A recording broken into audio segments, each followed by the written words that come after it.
Welcome to another edition of Footprints in American History.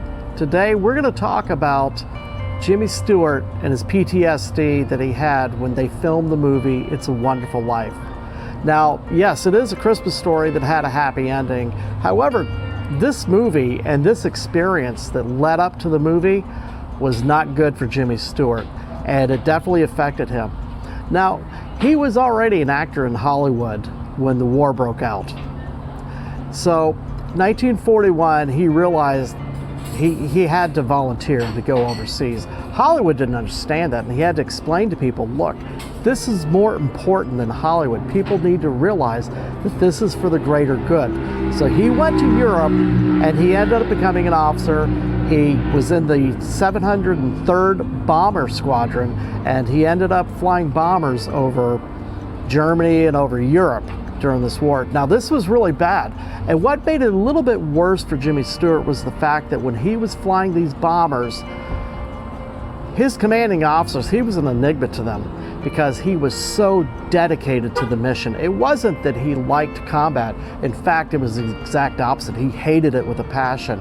But he realized that if he was not a part of this, men could die. And he did not like the idea of people dying. So he was doing every mission possible, and his commanding officers were even trying to get him to stop.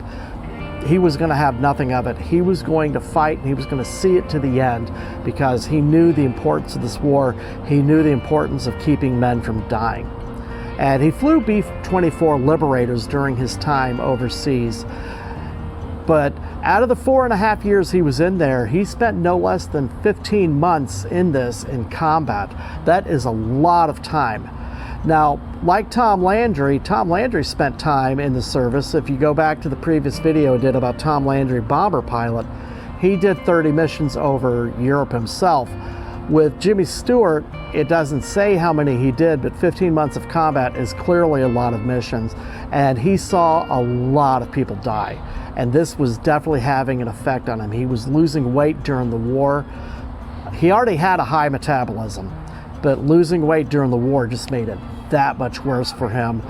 And during this time, he's watching his men die. And in one mission alone, he saw 13 planes from his unit go down. And in addition to that, that was 130 men from his unit that died in one day, in one mission.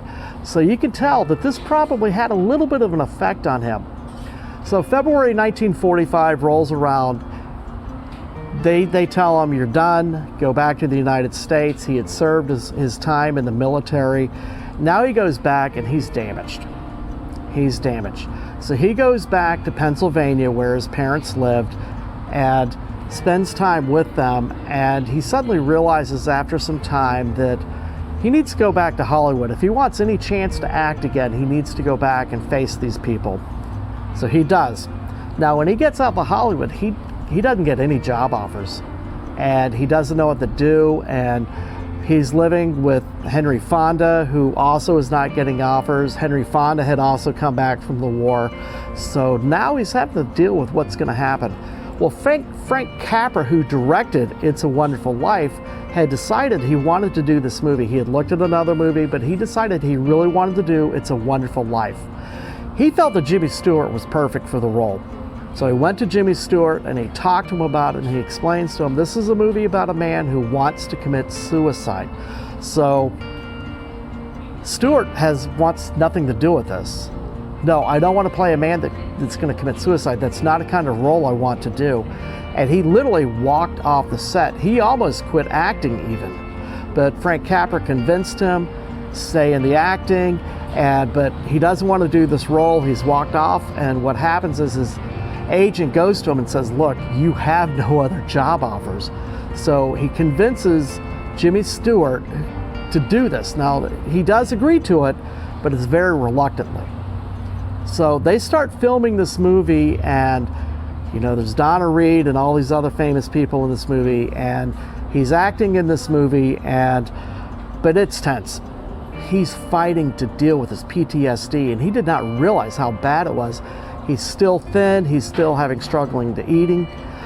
Even during World War II, when he was fighting in the war, he was living on peanut butter and ice cream. So he's still struggling to eat. And during this time, he's breaking down on the set. He's having trouble hearing cues because he's flying all these missions with all this flak. So it affected his hearing. So he's missing cues on top of that. It is not going easy on the filming of this movie. And even Donna Reed said that it was not a happy set. So they're filming this movie.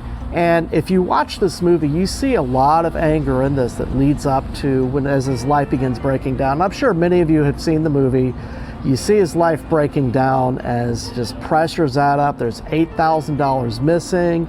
He's being blamed for it. And so he wants to commit suicide in this movie. So, excuse me, it's getting bad. However, when you're seeing all this anger directed at his family, all this anger directed at everyone else in the movie, that wasn't acting. That was the PTSD, post-traumatic stress disorder, coming out. Back then they said he was Flak Happy, and he was dealing with being Flak Happy, also known as battle fatigue back then. He was dealing with that a lot already during the war, watching his fellow people die. So it's affecting him on set on top of that. Finally, Lionel Barrymore, who was the guy who played Mr. Potter, comes up to him and he says, "So are you saying it's more worthwhile to drop bombs on people than entertain them?" Well, that kind of shook Jimmy Stewart back to life. And from there, he started focusing on getting the movie done. And that was what led to the successful finish to the movie, It's a Wonderful Life. And of course, we know that the rest is history as far as how well that movie did. Now, I did want to explain, he also had adopted a son. He had married a woman. He had adopted her sons, and one of them was a person named Ronald McLean that he had adopted as a son. He was a Marine who went to Vietnam, and just like Jimmy Stewart, he was a hero. He fought, and he believed valiantly in fighting for his country. He actually killed 8 enemy soldiers in one combat fight alone, but he ended up dying because he went to rescue a wounded soldier. He was trying to rescue this person and get him to safety. That's when he got killed. However, he did get awarded the Silver Star posthumously. Incidentally, I want to also point out that when you're seeing this PTSD that comes out in the movie, this is what millions of Americans were going through at the end of World War II. Millions of families were seeing this with all these soldiers coming home from the war. They did not know how to handle these emotions. This is still true with today. So when you think of these veterans that have committed suicide, or these veterans that are dealing with PTSD, I have a friend that's been dealing with it after fighting in Iraq. I had another one that committed suicide after fighting in Iraq. So please have compassion for them if you see their behavior coming out in ways that you may not really enjoy being around. In the meantime, I hope you enjoyed this story. Please like and share the video. Subscribe to the channel. Also, ring the bell. You'll get notifications of future videos. And check out our Facebook channel. It'll have all sorts of information about previous videos. There's also a lot of posts that go on there that will never make the YouTube channel. In the meantime, fair winds, following seas, and Merry Christmas.